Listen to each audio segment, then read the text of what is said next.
नमस्कार दोस्तों, राधे राधे, जय श्री कृष्णा। मैं मोमिता स्वागत करती हूँ आप सबको मेरे यूट्यूब चैनल नॉलेज मोमिता में। आज मैं आप सबके साथ फाल्गुन मास शिव कथा महात्म्य के तीसरे अध्याय की कथा शेयर करूंगी। पिछले अध्याय में आप लोग भगवान शिव के पहला ज्योतिर्लिंग अर्थात सोमनाथ ज्योतिर्लिंग की कथा सुने थे। आज मैं आप सबको दूसरा ज्योतिर्लिंग अर्थात मल्लिकार्जुन ज्योतिर्लिंग की कथा सुनाऊंगी। तो ये जानने के लिए मेरे साथ वीडियो में अंत तक जरूर बने रहेगा। तो चलिए शुरू करते हैं। ओम नमः शिवाय नमः। शिव पुराण के अनुसार 12 ज्योतिर्लिंग में से दूसरे ज्योतिर्लिंग का नाम मल्लिकार्जुन ज्योतिर्लिंग है। यह कृष्णा नदी के तट पर श्रीशैल पर्वत पर स्थित है। ये श्रीशैल, जिसे श्री शैलम भी कहा जाता है, इसे दक्षिण का कैलाश भी कहते हैं। मान्यता है कि इस पर्वत पर अगर कोई भगवान शिव की पूजा अर्चना करते हैं तो उन्हें अश्वमेध यज्ञ करने का फल प्राप्त होता है। अगर कोई व्यक्ति इस पर्वत का दर्शन मात्र कर लेता है और इस पर्वत पर शिव भगवान की पूजा करते हैं, उसके जीवन के सारे दुख नष्ट हो जाते हैं और सभी मनोकामनाएं की पूर्ण होती है। शिव पुराण के कोटि रुद्र संहिता में मल्लिकार्जुन के बारे में बताया गया है कि मल्लिका का अर्थ है माँ पार्वती और अर्जुन भगवान शिव को कहा जाता है।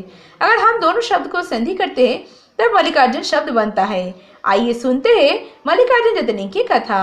भगवान शिव और माता पार्वती के पुत्र गणेश जी और कार्तिकेय जी आपस में विवाह के लिए झगड़ रहे थे कि किसका विवाह पहले हो। इसके समाधान के लिए दोनों अपने माता पिता के पास पहुंचे।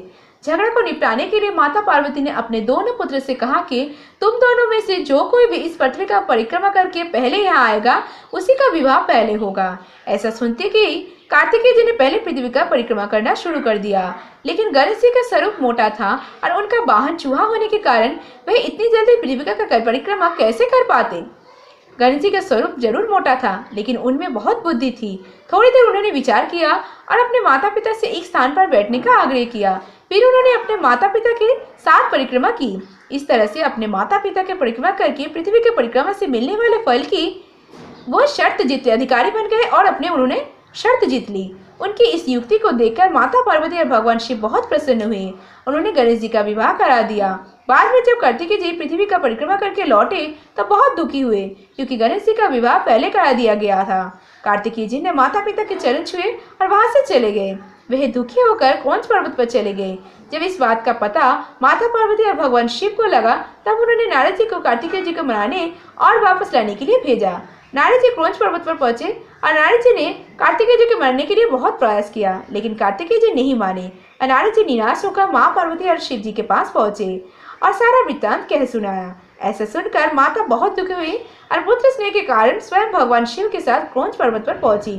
माता पिता के आगमन का पता चलते ही कार्तिकेय जी पहले से भी 12 क्रोश दूर यानी 36 किलोमीटर दूर चले गए। तभी शिव जी वहां ज्योतिर्लिंग के रूप में प्रकट हो गए। वह स्थान मल्लिकार्जुन ज्योतिर्लिंग के नाम से प्रसिद्ध हुए। ऐसा भी कहा जाता है कि पुत्र स्नेह में माता पार्वती पूर्णिमा को और भगवान शिव प्रत्येक अमावस्या को यहाँ आते हैं। मल्लिकार्जुन ज्योतिर्लिंग कैसे प्रकट हुआ, इसके संबंध में एक और कथा भी प्रचलित है।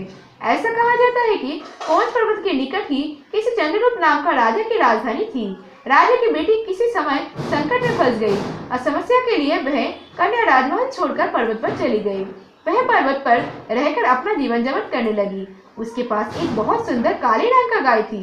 वह कन्या अपने गाय का सबसे अधिक प्रेम करती थी और उसकी सेवा करती थी, लेकिन प्रतिदिन कोई न कोई व्यक्ति उस गाय का दूध निकाल कर ले जाता था। उस कन्या को समझ नहीं आ रहा था कि ऐसा कौन कर रहा है। एक दिन कन्या ने स्वयं अपनी आंखों से उस श्यामा गाय का दूध दूहते हुए किस चोर को देखा। ये सब देखकर वह कन्या बहुत दुख हुआ उसे और वह गाय के समीप पहुंची, लेकिन वहां पर कोई चोर नहीं था। वह आश्चर्यचकित हो उठी और क्योंकि उसे वहां पर शिवलिंग के दर्शन हुए। शिवलिंग के दर्शन करने से वह बहुत प्रसन्न हुई। उन्होंने उसी स्थान पर एक मंदिर बनवाया। कहा जाता है कि वही शिवलिंग आगे चलकर मल्लिकार्जुन ज्योतिर्लिंग के नाम से प्रसिद्ध हुआ।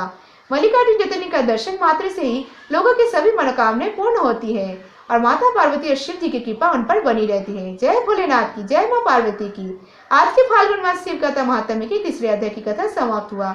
इसके आगे की वृत्तांत आने वाले अध्याय में सुनिएगा। अगर आप भगवान शिव और माता पार्वती के भक्त हो और ये वीडियो आपको अच्छी लगी तो वीडियो को ज्यादा से ज्यादा लाइक और शेयर जरूर कीजिएगा।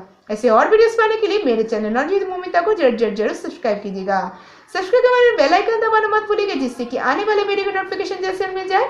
और कमेंट में लिखना मत भूलिएगा वीडियो कैसी लगी। आज के लिए इतना ही। मैं मिलूंगी नेक्स्ट वीडियो में, तब तक के लिए tata bye. Thanks for watching. Radhe Radhe, जय श्री कृष्णा।